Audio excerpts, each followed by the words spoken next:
The rules for getting long-term residency and citizenship in Europe are constantly changing. If you're planning to move to Europe or if you're already in motion, a lot of what you may have read online could now be wrong. I'm Kristin. I've spent the last 20 years traveling the world, helping thousands of people move abroad, and I'm currently in Europe myself pursuing residency followed by citizenship. So these are topics that I don't just talk about, but my clients and I actually live every day. So let me walk you through what's changed in the past year, who it affects, and what's still possible right now before these windows close.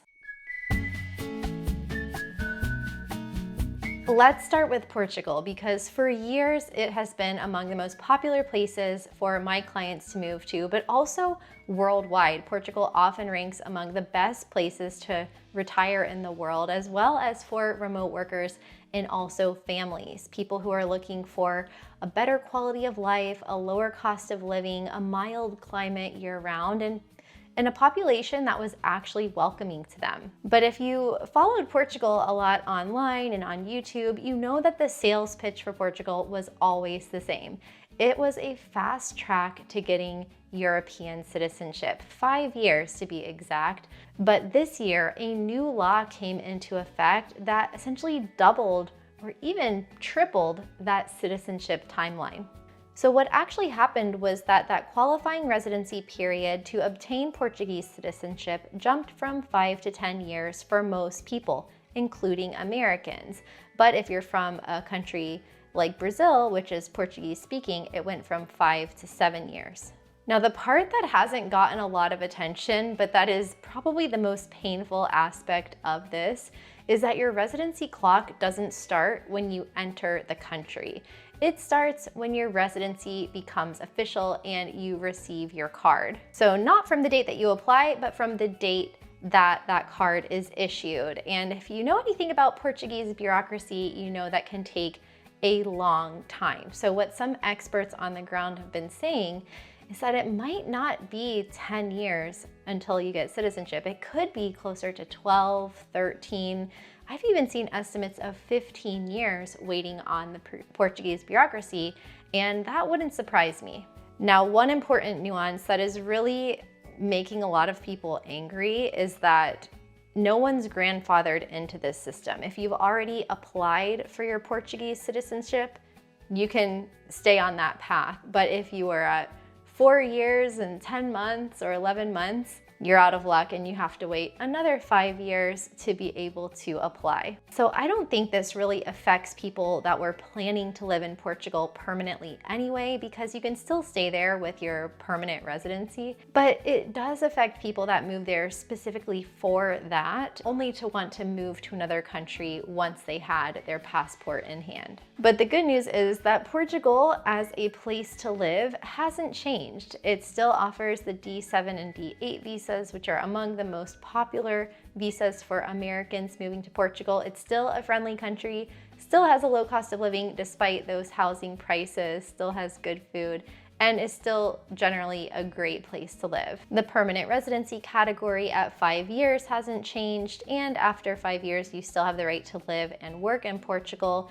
and you can travel through the Schengen area on your existing passport. So everything that made Portugal a viable option is still there, except that ability to apply for your passport after 5 years. And for most of the people I work with, honestly, this is fine, because a lot of my clients are looking to move to Europe for quality of life reasons and to actually live there. They're not so interested or motivated in getting a passport. I mean, yes, that is a bonus. It's a benefit that they can get after 5 to 10 years, depending on where they're living. But for a lot of people, that's a secondary reason and not their primary motivation for wanting to live in Europe. I would say it ranks pretty low, maybe in the top 5 to 10 reasons that they want to live there. So that would be my question for you. Is your main reason of moving to Portugal to get citizenship? Then maybe something to think about. But if it's just to have a good life and to be able to live there long-term, potentially forever,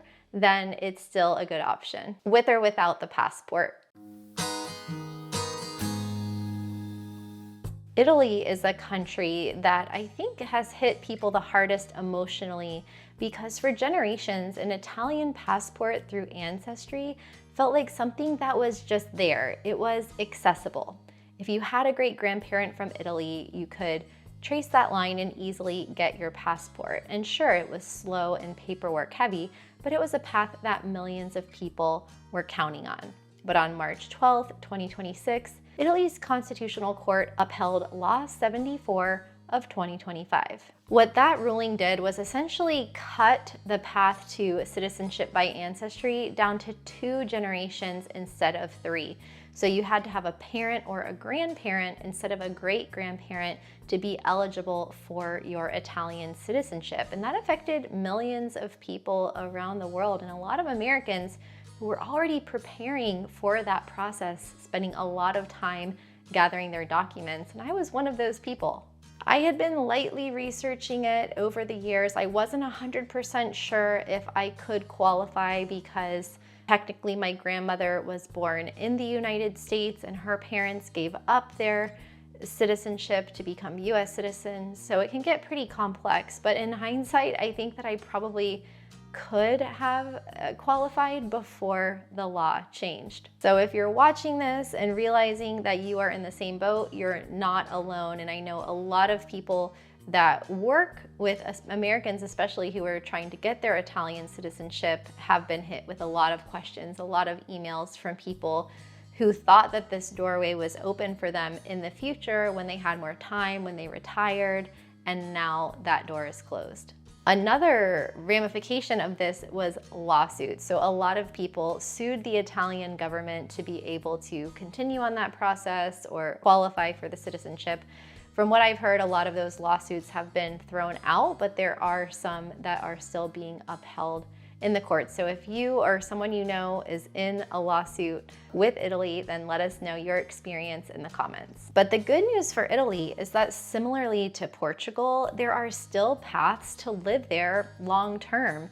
They have a freelancer visa, they have a visa for retirees called the elective residence visa, they have a digital nomad visa, they have study permits, work permits. There's different routes to be able to live in Italy temporarily or long-term and get on a path to permanent residency, especially with that ERV. It was actually designed for people to retire there permanently. So you don't need Italian citizenship to be able to enjoy the Italian lifestyle with the slower pace of life, the walkability, the better quality of life, and just finding a place that feels like home. You don't need an Italian passport to do any of that.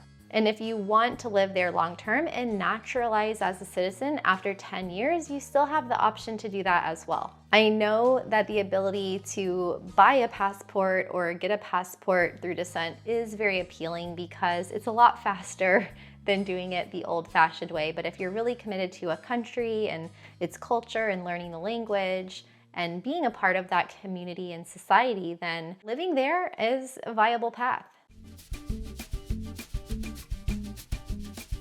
Now, Malta is the third one, and this is less about who it affects directly and more about what it means for the entire European landscape. So last year, the European Court of Justice ruled that Malta's citizenship by investment program was unlawful, and it's since been shut down. Malta was the last country in Europe where you could legitimately buy a passport. And it was also one of the more affordable programs in the world. But what the court called it was a transaction, and the official position from the European Court is that European passports are not for sale. Cyprus shut down their program in the past, Portugal ended the real estate route on its golden visa, and Spain shut down its golden visa option entirely in 2025, and now Malta. So that's it. That's the end of being able to buy a European passport. If Malta was your route via that passport, it's gone now. But Malta does have the Malta retirement program, and that is the one that a lot of people are looking at if they want to retire in Europe. So if you like the idea of living in Malta, living in an island in the Mediterranean, then that could still be an option for you. But honestly, there are still other options across Europe, countries like Italy, Switzerland, and Luxembourg, where an investment can lead to residency, plus several startup or entrepreneur visa routes that function similarly if you're genuinely running a business there. But the days of writing a check and getting a passport in a year or two and never actually living there are done. So if you do want a passport by investment, there are still options that exist in the Caribbean, but those aren't European passports. The point is that buying a European passport now is off the table, but you can still acquire citizenship through naturalization and living in these countries long term in most cases.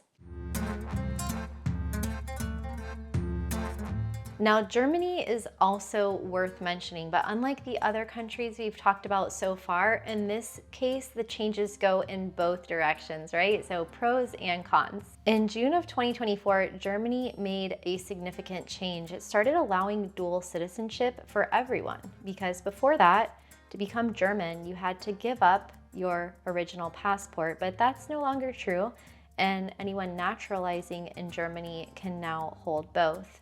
At the same time, Germany reduced the standard residency requirement for naturalization from 8 years to 5. So that 5-year clock is now the baseline. Alongside those changes, the previous government had also introduced a 3-year fast track. So if you integrated quickly and reached a higher language level and did everything early, you could apply for citizenship after just 3 years. And this was the fastest route in any major European country. However, that fast track was repealed in October 25 and is now gone. So that 3-year route that still applies is only for spouses of German citizens, which has always been there and was never affected. So where Germany sits right now, you have 5 years of legal residency, dual citizenship is allowed, B1 level German is required, and then all the standard fees and tests are still in place. So it's not the fastest path in Europe anymore, but it's one of the cleaner ones if you're actually planning to live there long term. So Germany is an interesting one because on one hand, they're tightening things up, but then opening in another area. So if that's a country of your choice, then the path is pretty clear. Now let's take a break from the country list right now because I want to leave you with something other than these laws and rules. When someone comes to me wanting to move to Europe, we don't start the conversation with which visa can you get and which golden passport or residency option. We start with why you want to move to Europe and what your vision of your life looks like. Why do you want to go? What drew you to this idea? And what do you want the next 10 years of your life to look like? What about the next 20? Because there are really a couple different types of people that I talk to. In one camp, which is the minority, are the people that just want to have second passports for a plan A, B, and C, and D in case there is, some World War III, which is a genuine concern. But the majority of people are the ones that just want to live a better lifestyle, one that's more walkable in a safe area with access to fresh, healthy food, good quality healthcare, things like that. So for that person, the passport isn't the goal, the lifestyle is. The passport is just one of those tools that might come eventually. And what I find is that most of the time, people just want to live somewhere where they feel settled. And you can do that as a permanent resident. You don't have to wait to get a passport before you start living the life you actually wanted. So when the news says Italy closed this door or Portugal doubled the clock, read those headlines through this lens. Did the door to a passport close, or did the door to the life close? Because in most cases, the door to that lifestyle is still wide open. It's just the shortcut to the passport that's getting smaller. So now that you know what's changed and what's possible, go ahead and watch this video next where I'll share with you 10 steps to leaving the United States to live abroad.